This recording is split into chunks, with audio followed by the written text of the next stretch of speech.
their evening to be here tonight. How many is this now? How many? Well, our first. No, those East people. No. Anyway, some of you may have been here when we did this, when we had the larger amount of candidates for the primaries. Now we're down to our actual candidates. And so we would like to, again, ask them questions to hopefully help you guys have an opportunity to hear how they feel about what's going on in the district. And so we have invited just the best person in the whole wide world to join us, and his name is Kyle. Would you like to come on up, Kyle? I'm constantly amazed by how he does this. I mean, he's moderating, timing, getting questions from you. I'm a multitasker. He puts me to shame. Anyway, my name is Denise. I'm one of the presidents of Shawnee Missionary Council. Thank you for coming tonight, being interested in what's going on in our district. We have questions that have been asked, not only from members of the Shawnee Mission Board, but also off of our Facebook page. So that was always fun to see those questions coming in and seeing what you guys are interested in. And so we're hoping that you'll have a good insight tonight when you leave on who of these people you feel are the best leaders for our board. So, having said that, it's all good. Thank you, Denise. This is a consequential election. I'll tell you how consequential. If you were at the primary forums, you might remember I did not wear a tie. That's how important this is. Also, I'm missing the Vietnam War. I'll give you guys. But it is so great to be here again. If you were at the primary forums, you might remember I'm Kyle Palmer. I work for KCUR. And we have 6 candidates running for 3 separate seats on the board. Nearly half of the board is going to be decided in this election. So it is a significant election with some significant issues, and we're going to get to a lot of those issues tonight. If you were at the forums during the primaries, you might remember the format, but let me just lay that out for you right now. Be transparent with you about how this is going to go, and then we'll begin. So this is a 4-part format. We will begin with opening statements from each of the 6 candidates. They'll get up to 3 minutes to introduce themselves. We'll go from the end of the table with Heather Ousley and come down to the end of the table with James Lockard.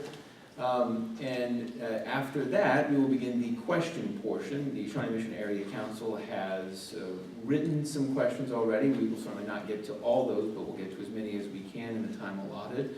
Each of the candidates will get a chance to answer those questions. The third part will be questions asked by you. So I tell you that now so that you can be thinking about questions that you want to ask. Maybe you've come in with a burning question that you really want to ask and you've already written it down. But there should be index cards that you will receive. If you did not, find a member of the Shawnee Missionary Council and they can give one of those to you. So during the first 2 portions of the forum, you can be thinking about a question or a question that might strike you. You can write it down and give it to a member of the Shawnee Missionary Council, and we'll attempt to ask it during the 3rd part of the forum. The 4th part is then closing statements. We'll go back the opposite direction down the table, and you'll hear one last time from the participants. Does that sound good? All right, we're ready to go. So we will begin with opening statements, and we'll begin with Heather Ousley down at the end of the table. Each of you will get 3 minutes. And before you begin, I'm sorry, there's a couple things for both for candidates and for the audience members. So number 1, important, there's a timekeeper. Catherine Bigelow is sitting here in the front row. Just so make sure to keep her in the corner of your eye as you're talking, just so you're able to come to like a complete end to your thought in the manner that does justice to your thoughts. The second thing is, and I'll say this not just to be transparent, if you are to directly address another candidate at the table or say their name or mention them in your answer, then just for fairness sake, we'll give that candidate a chance to respond formally as well, just to tell you that now. All right, so opening statements, we'll begin with Heather Ousley.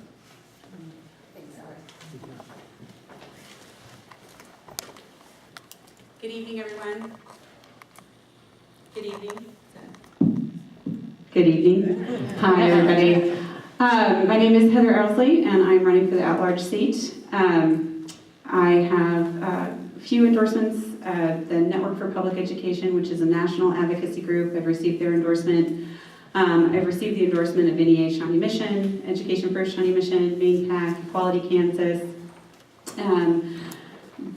I've received endorsements from multiple educators from the district who are now retired or moved on to other districts, and multiple parents. And I began advocating for public education about 5 years ago. I got involved when our daughter's class size went from 20 kids to 30 kids. At the time, my husband and I debated. We went and toured a couple of private schools. We thought, we wanted the best for our kids. And the thing is when we came back to our own school, I was really concerned about what would happen to the kids who would be left behind. We might be able to, afford private school tuition, but our children's classmates perhaps could not. And if your fight or flight mechanism kicks in, you have to make the decision. And so we made the decision to fight. And my dear friend and fellow advocate is my treasurer, and we were chatting the other day because she's gained a little bit of notoriety recently for advocating for healthcare. And I said, you've been doing a really good job. And she said, really it's just showing up. And 99% of everything is just showing up. And so for the last 5 years, I've been showing up for our kids and for our educators, and I felt like this was a natural continuation, that this was the conclusion of what I've been working for quite some time. I love this district. I graduated from this district in '96. My husband graduated from this district in '96. We settled here because we knew that this was the place to raise your kids, was in the Shawnee Mission School District. And I feel like we have an opportunity right now to refocus on the needs of the students, the needs of all the students, and to really set the course and set the example of what you can do to be the best.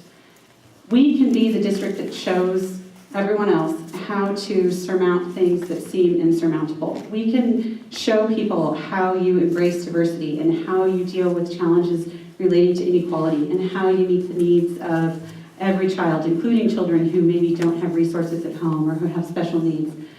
And so I want to be a part of that transition. I want to be here to bring the community back in and make sure that they're engaged. I want to be here to help promote transparency and build trust back with the district and the board.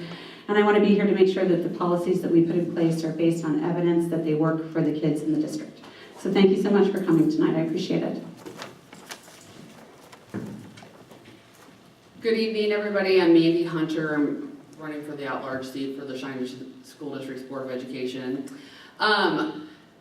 When this process started in May, we've been going for a while, probably the most frequent question I get is, why? Why are you doing this? You are your mom, your wife, your business owner, your husband's a business owner, and what has made you want to jump into this? And the answer is simple. Nothing matters more than our children's education.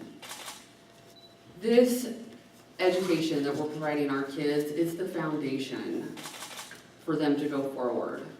I thank you all for being here tonight. Really quickly, I want to say thanks to SMAC-PTA for organizing this. I want to say thanks to Mainstream, Kansas Advancing Women, Education First, and several local, I've got Melissa Rooker, our local representative who's endorsed me, and I have several local city councilmen, Mayor Mike Bain, our county commissioners, and I appreciate all of the local support for this local race. I'm a graduate of Shawnee Mission West. I went to Chris McAuliffe, Westridge, and then Shawnee Mission West. My kids are now at Corinth. I have been a PTA mom, been membership chair, I've been a room mom. My mother-in-law, Kim Hunter, has been a teacher in the district she retired from Shawnee Mission West a few years ago after 30 years in education. My mom is in the special education department. She is based out of Shawnee Mission North. She's been in the district for 27 years. After my kids got into school, I saw firsthand the strains that were happening on the district, both from state legislative budget cuts and on decisions that the district was making. My son's school, by the time he was at the end of first grade, he had 4 administrators in his building. My daughter had an IEP for speech, and she had our speech teacher had went from being solely dedicated to Corinth to now having to split her time between 2 schools. So I have seen these strains. This is still, despite that, this is an excellent school district. This is one of the top districts in the nation, and I don't want people to lose sight of that. I'm proud to be part of Shawnee Mission. I'm proud to have my kids in Shawnee Mission, and I'm excited for this opportunity to represent you all and all the constituents in this at-large position.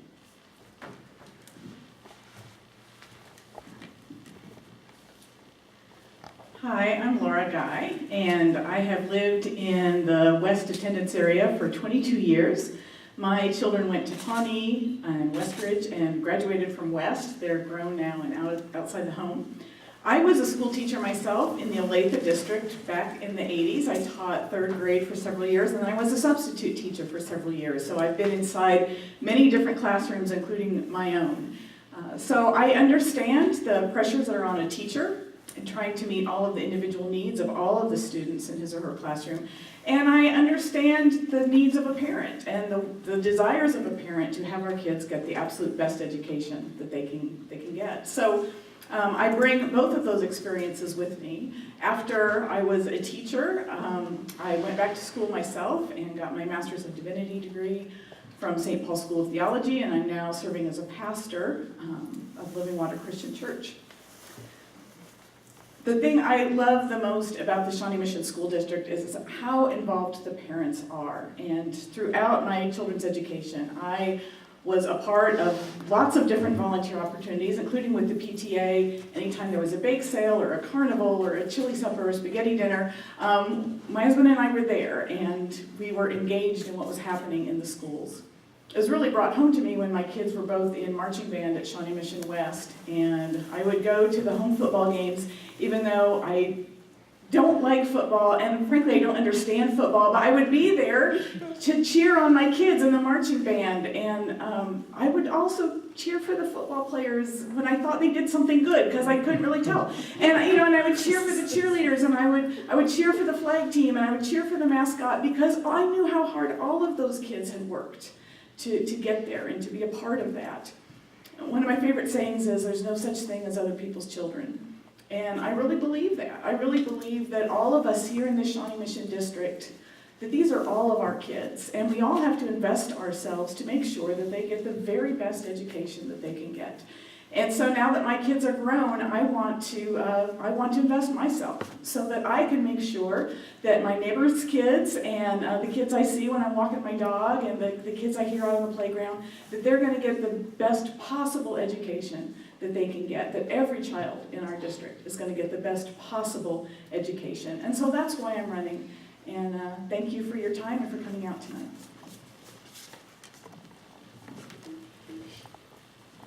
Good evening.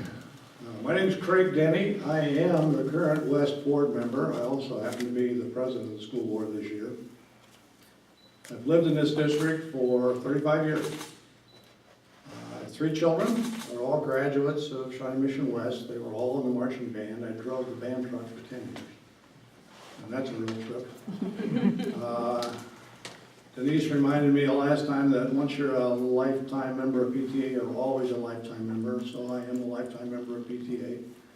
We belong to every PTA, starting with Apache, and then McCullough, and then Rising Star, and then Westridge, and then West, as well as booster clubs and the other.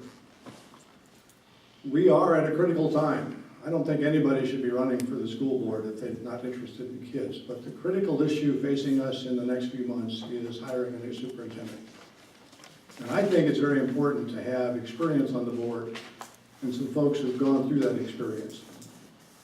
I would tell you that if I'm not reelected, your board will be comprised of a majority of people who have only 2.5 years of experience and no experience ever hiring a superintendent. Think about that. That concerns me a little bit. I have the endorsement of the business community. They understand that good schools are good for business and it's an economic development tool. So I appreciate the fact that you're here, and I hope you'll be enlightened and certainly research and vote. Thank you. Hi, my name is Mary Sinclair, and I'm running for the East Area seat. And I'd like to take this opportunity just to share with you a little bit about the perspective that I'll bring to the table if I'm elected in November. So the first perspective for starters, is I'm an alumni of Shawnee Mission. So I was a trail with Thunderbird in the 1970s, along with 4 of my siblings. I attended Indian Creek in 7th grade, and then Meadowbrook, also known as Mission Valley, in 8th and 9th grade when the boundaries changed. So I did experience a boundary change. And then I graduated from Shawnee Mission East in 1981. I have 3 siblings who are also alumni of Shawnee Mission East, and they graduated in the 1980s. My son is also, Sam Huffman is also a Lancer alumni. He graduated in 2015, and he was one of the co-captains of the state championship football team, so I'm kind of a football fan. And my nephew, Bennett Lawrence, he graduated the year following in 2016, and he was part of I think he was first trumpet in the jazz band that was it's always been nationally recognized, and he continues to play the trumpet at KU. He's a sophomore there.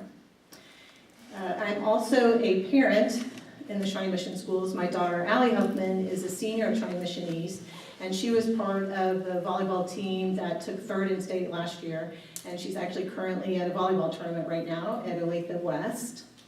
Look, be there watching her. But I'm happy to be here. And then I also have a niece and nephew that are coming through the Shawnee Mission East area schools. The third perspective I would bring to the table is one of an educator. So I have close to 30 years of experience either conducting research or teaching about educational research. I co-led a research team focused on student engagement and dropout prevention for students with disabilities for over a decade at the University of Minnesota, where I also earned a PhD in special education. I have a master's in education from Harvard and a bachelor's in psychology from Georgetown. I teach research methods currently as an adjunct faculty member at UMKC, and I've also taught for years a similar research methods course for graduate students in the School of Education at KU. I should also mention that my husband, or my spouse, Douglas Huffman, is a faculty member. He's a professor at KU in the School of Education and Science Education. So the fourth perspective is that I am also an advocate. So I've been part of the PTA, active part of the PTA from elementary all the way through Shawnee Mission East. I'm lead from the SMAC-PTA and also part of the Kansas PTA. And my time's up. So I'll tell you a little bit more about that in closing. Thank you. Thank you, Mary. My name is Jim Lockard. I am a recently retired teacher from Shawnee Mission East, and I am running for the East Area spot on the school board. It's one last hurrah, folks.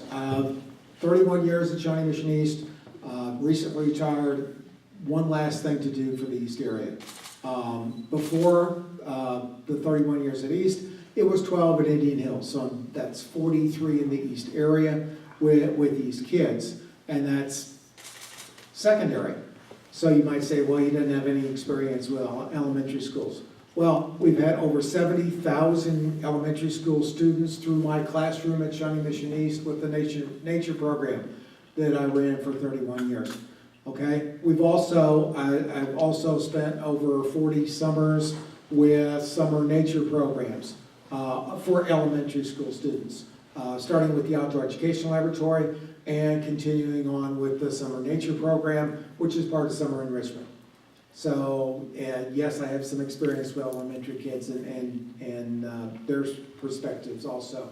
My kids specifically went to Highlands, my 2 sons, Highlands, Indian Hills, and then graduated from Shawnee Mission East. I would be remiss if I didn't thank the PTA for putting this on. My wife was the PTA president at Highlands way back in the day. So I've got that experience also. We've also very involved in the science nights that we have. I'm a science educator. I've My students have gone to probably close to 100 different science nights over the years. So that's one of the things that I feel very, very strongly about. And as an environmental science teacher, I feel very, very strongly about sustainability and continued sustainability in our school district and making it a model for people to look at as far as sustainability in schools. Finally, spent 4 terms, 8 years, as a member of the East Area Advisory Board. The advisory boards don't exist anymore. They were put out of business in 2004. But during that time, it was a great experience, and it's a kind of communication that I hope to bring back and certainly support Mr. Stratton's efforts to bring back. Finally, my other passion is technology. I have been involved with technology since the first IBMs came in. In fact, was a technology trainer then, was a technology trainer at Shawnee Mission East with the Macintoshes and everywhere in between. So those are a little bit of my qualifications. Thank you very much. Well, thank you to all of our candidates. That is the first phase. I will remind you that if you have a question that you want to ask, please write it down. I saw some people scribbling earlier, so I know that you have questions out there. Members of the Shawnee Mission Area Council can begin to collect those so we can start to look at those for part 3 of the forum. We'll begin the first question part with Heather Ousley down the end, so there's a microphone, we can pass it down for her so we can start. These questions have been predetermined and pre-written by members of the Shawnee Mission Area Council. If you've never been to one of these things before, we use a very scientific, high-tech method to select these questions randomly. Some of you were here before, so that joke went over better. So you were expecting that. That's okay, that's fine. So we will begin. You'll get each minute and a half, up to a minute and a half to respond to these. All 6 of you will get will be responding to the same question. So here we go. First question. Please describe what you believe to be the largest challenge facing the district in the next 5 years. What strategies might you bring to the board to address this challenge? I want to start by rephrasing it to opportunities, and I think we have 2 big opportunities moving forward over the next 5 years. The first is pressing and immediate, and it's the selection of the next superintendent. The superintendent can help chart the course for the district. They help set the tone. They help implement the vision and mission that's laid out by the board. So the selection of that superintendent is critical and key, and helps to build trust between the community and the district, and helps make sure that the needs of the community are being met. I think the second opportunity we have is with regards to making sure that we bridge the inequality gaps that we have in the district. We have students in our district that don't have resources and opportunities that some of their fellow students have, and I want to make sure that we're meeting the needs of those students. I want to make sure that we're getting opportunities for those kids. The new education funding formula that was just passed recently by the legislature, the courts, when they were interpreting everything, wanted to make sure that we were getting finances to the children in the lower performing brackets to make sure that they could come up and improve their scores to be on par with their peers. So I think those are our 2 big opportunities. Mandi. So again, we've been doing this since May, and I've said several times, the biggest challenge facing this district is hiring the next superintendent. The next superintendent is going to set the course for the next chapter in our district. They will set the tone with the teachers. They will set the tone with our business community. They will set the tone with our parents and with our students. I cannot emphasize that enough, that hiring this next superintendent, it's critical. Along the same line is the functionality of the board. The governance of the district is a challenge. We've got to be able to have a board that can come together and work together to hire the next superintendent and also set the policies for the district so that we can move forward and make progress. Or that? If we're looking out 5 years, I think the biggest challenge / opportunity is going to be an acknowledgement that we are a transitioning school district, that our demographics are changing. They've changed a lot in the 22 years I've lived here. They're going to continue to change. We have more languages spoken in the homes of our students now than ever before. And we can see that as a problem we have to tackle, or a challenge we have to overcome, or we can see it as a wonderful opportunity for us to figure out how do we take all of these differing families that are coming into our district, and how do we become one unified school district, and how do our schools become unified communities where all of the families can find engagement, places to engage within the schools. I also am a supporter of the advisory council idea. I think that's a wonderful idea. In addition to that, I'd love to see us get a task force that sets proactively ideas that we might do to increase engagement and get all of our diverse communities in conversation with each other, to look at that proactively, not to wait until something happens and then react to it, but to say, here's some ideas we want to implement before we have any negative consequences and have some great outcomes. Craig Denny. Well, I see two challenges that I think are inexorably linked. The first is attracting a new superintendent. We want a very deep pool of candidates, of well-qualified candidates. Come January 8th, we will have 2 and possibly 3 brand-new board members. Interviews of candidates will probably begin within a month. We are looking at attracting superintendents who would look at a board that hasn't worked together. And perhaps the superintendent that might be our next superintendent will take a pause until maybe he figures out if the board can work together. Everybody has some different ideas up here, and they're not all aligned. So it'll be a challenge, I think, not only hiring a superintendent, but for the board, however it's comprised, to demonstrate that they can be functional. Mary Sinclair. Hi. I would also like to I would like to believe, first of all, that the biggest challenges facing our district are behind us. If we think about the challenges that we've weathered over the last 4 or 5 years with the impact of state policy in terms of funding and changes to everything from the way our teachers are protected and our curriculum is being determined. So I believe that we have a significant amount of challenge behind us and a lot of opportunity before us. So I would share that with my fellow board members, or fellow candidates here. So in moving forward, I believe our opportunities lie in selecting a new superintendent, and also in bringing forward how we shape our new state policies. We have a new school finance formula. We have our state education standards being redefined. We have a new accountability model being redefined. So I would like to be a part of a board that is actively involved in helping shape those policies. And the 2 pieces I think I would like to be a part of in that opportunity is a board who will interact, who will engage differently with our community. So I would like to be a part of a board that engages our community in that process of embracing the challenges. And I would like to be a board that has a little bit more balanced relationship with our superintendent. So as we move forward, I think bringing those 2 perspectives will help move our district forward. Thank you.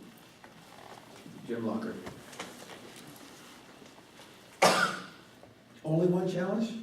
There's so many to pick from. I went a little bit different way on this question. I would say that the biggest challenge that we have in the classroom is making use of those new computers that everybody's got, the one-to-one initiative, and making sure that we're doing the best we can with our students and with that technology. It's tremendously empowering, it's tremendously powerful, it can change the way that we educate. It is the biggest challenge that we face in the classroom. And we really, really need to get back on the ball with that and move forward. As a board member, I would encourage that we take a look at, do we really need to stay with a device that costs twice what a Chromebook would do? and I don't want to get into the ins and outs of technology, but the board needs to be involved. We really need to look seriously at how we're using this one-to-one initiative moving forward. Thank you. The next round of questions will begin with Mandi Hunter.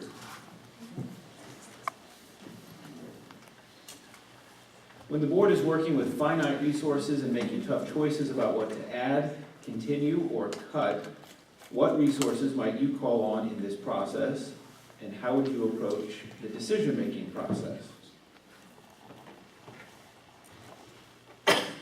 From the outset of this campaign, I have advocated for advisory boards. We've talked about it, the district had them for 30 years and then they got rid of them. So the resources that you're calling on when you're looking to add or cut anything, you're looking at your community, you're looking at your parents, and you're looking at your teachers. They are your constituents, they are your eyes and ears to determine where those resources should go, what's going to be the best fit. So an advisory board would be an ideal situation where you can have a group of patrons who may be different. You have teachers, parents, administrator. It's a group of people from different avenues that are sitting there that can make these decisions, that can help the board make recommendations as to how to channel those resources. We'll go on this way. Okay. I would go to the teachers and have conversations with them and say, what resources are you drawing upon frequently in your classroom? You're using a lot, you feel like it's been a good value for us. And what are some resources that the district has invested a lot of money in, but you frankly don't use, or you don't use very often, or you could live without them? I think we might hear a different story when we talk to the teachers than when we especially talk to the salespeople trying to sell us all of these cool new things that are always coming down the pike, always new educational things that we could invest in. But I think the teachers are the ones who best know what's actually engaging kids, what are they actually learning from of the things that they do in the classroom. And so I think if you have a bunch of focus groups with teachers and start there, so that the teachers could say, if we had to get rid of this, it really wouldn't be that big a deal to us, but we have to keep this because it's working really well. I think that would be a great place for us to start. From there, maybe you start talking to parents, start talking to administrators, and then you make your priority list of what things we have to keep and what things we might be able to live without. We've done this. It was about 2009, 2010. We were in a financial crunch. We surveyed all of our parents throughout the district. We asked them in a series of questions, what would you like to eliminate? Eliminate fine arts, eliminate athletics. We tried to stay as far away from the classroom as we could, and we got a pretty good response from the district. It worked then, and I think it will work now. Now, fortunately, at least for now, I think we're in a little bit better financial position. We were in a terrible position about 7 or 8 years ago. And our community stuck with us. They picked the things that we needed to cut, and then we brought them back. But we had to RIF teachers at the time too, and that's the first RIF I've ever been through, and that's not pleasant, and we don't ever want to do that again if we can avoid it. Hi. To begin with, I don't want to cut anything. And I've actually spent the last 15 years advocating through the Kansas PTA and through the Shawnee Mission PTA to restore adequate funding for our public schools. Our state legislators, up until last year, had cut about $500 million out of their state operating budget, which has led to the challenges that we faced here. So one of the things as an advocate from the parent perspective, as I've looked to the board for years to speak out to our community and talk about what it is our needs are for the community. What are our costs? Can we have an open discussion about the budget? How is our money being used? Are there better ways and more efficient ways to do that? Can we engage the community differently to help be a partnership with bringing those resources into the district, which would begin with reestablishing advisory councils or task force. So part of, I think, the equation really is engaging our community in that process of looking to where our state, what the responsibilities are of our state legislators, helping our community be informed voters and electing legislators who support public education so we can return those $30 million that we've lost in our state operating budget that's leading us to make these choices. So let's recognize, as board members, we have a responsibility to educate and inform our community that the choices we would make as board members are limited by what our state legislators allow us to do in terms of the state funding formula and the resources that they allocate to public education. Thank you. I believe you need to concentrate on where the rubber meets the road, the classroom interface, where the students contact the teachers. You have to look at that interface and make all of your decisions based on what's best for that teaching and learning experience.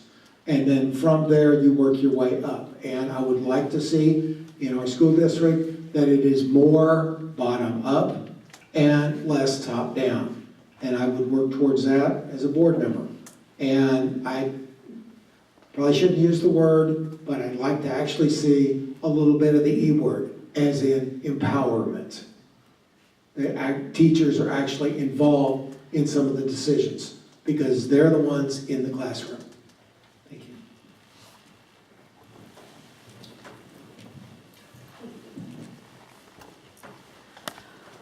Well, so hopefully, with the new funding formula that just came out, we'll be dealing with the flip side of that coin and be getting additional funds and figuring out where we're going to be putting those additional funds. And ideally, we'll be using those dollars to shrink our class sizes and compensate our teachers in a way that helps us to recruit and retain quality educators in the district. My daughter's kindergarten year was the year of the infamous survey. You remember the survey? I didn't want to cut anything, and we cut a lot. But again, as has already been stated, when we go to make the cuts, the teachers are on the front lines. They're the ones in the classrooms. They're the ones working with the resources there to make sure that our kids have the opportunity to succeed. And so my go-to would be to make sure that we're communicating with the experts. What do they need in their classrooms? What are they able to give up? And then the community involvement with regards to the survey. There may be parents who aren't able to participate in an advisory committee, but their input is just as vital and just as important as everybody else's. And so we need to make sure that we're reaching everyone in the community, and I would rely on the expertise of the educators. The next question will begin with Laura Guy. What are your thoughts on how the board can support the district's special education program? What can the board do to assure that they are making informed decisions? This is an area where I want to learn more. I have had some conversations with a few parents and at least one teacher, and I'm hearing a lot of frustration from both. The teachers don't have the staff support that they need. Last night we heard at the board meeting that we are having a hard time getting paraprofessionals into the classrooms, and we need to figure out what's going on there and address that situation so that the special ed teachers have all of the support that they need so that they can give the students the care that they need, and then parents need to know that their concerns are being heard. I think that was a big frustration. So I think the board needs to be aware that this frustration is going on right now, and maybe it's time to call in some of those special ed teachers, some of those parents of those kids, and say, how can we as a board support both of your concerns and address both of them? And maybe it is offering more money to get more paraprofessionals. Maybe there's other things we can and should be doing that would let them know that this is obviously something we as a school district care a lot about. And so we want to figure out where those frustrations are coming from and address them. Well, I would tell you that the board is aware, and we do support special education, and we do it in accordance with federal law. I think our dilemma is that while we have the highest certified schedule in the state, we are not competitive in the classified ranks. And that's been a challenge for us. You may have, if you were here last night, you heard Dr. Southwick talk about that. There are hard-to-fill positions. And with Amazon's declaration that they're coming to town and they're going to hire 50,000 people, I'm concerned that we will not find very many folks that want to work in a job that pays $6 or $7 an hour less. So we have to get our classified schedules squared away so we can put people in those hard-to-fill positions.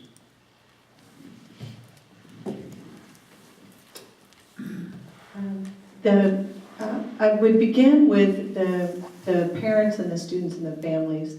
The IEP process begins with that team of people providing those services, the students, the parents, the teachers. And so to the extent that we can provide that individual planning process is a way to build our support services for students with special needs. My background is working more with school systems to keep students with learning and behavior disabilities engaged in school. If you look at the research and trends, those students are more likely to drop out of school and struggle to remain engaged in school. And so one of the strategies around that is building relationships.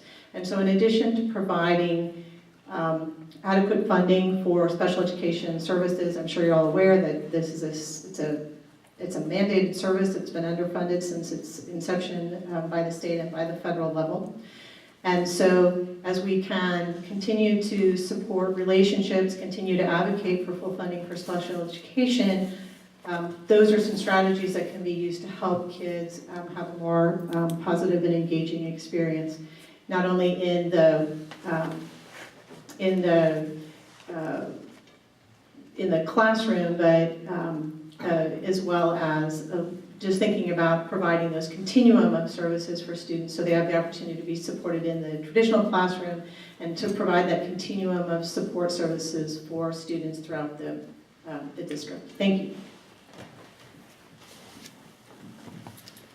I would first of all agree with everything we've heard here, but there's one other thing.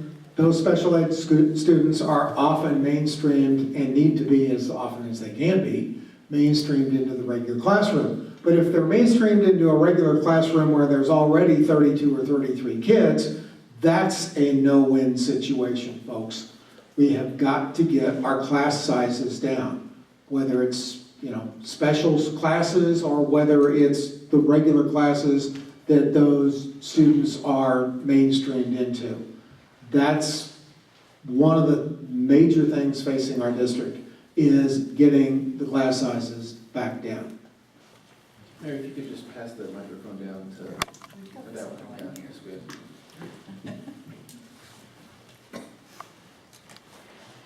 So one of the things that we learned when our daughter's class size jumped from the 20 to 30 was that children who do have a federally protected right to be in the least restrictive environment as possible. We have certain schools that have special programs for kids where they have a general education classroom and then they have a special education classroom. And their head is actually counted in the special education classroom and it's not counted in the general education classroom. But those kids absolutely need to be included in their general education classroom. So what happens is that you may have a class that only has 27 in its head count, but it brings in a couple of other kids from a special education classroom and all of a sudden you've bumped it for 29. And so, especially when you have oversized classrooms to begin with, and you have understaffing with regards to paras to assist with educators, it can cause a bit of chaos. And so I think we need to really pay attention to the class sizes and make sure we're counting every head that's in that room. And I also think that we need to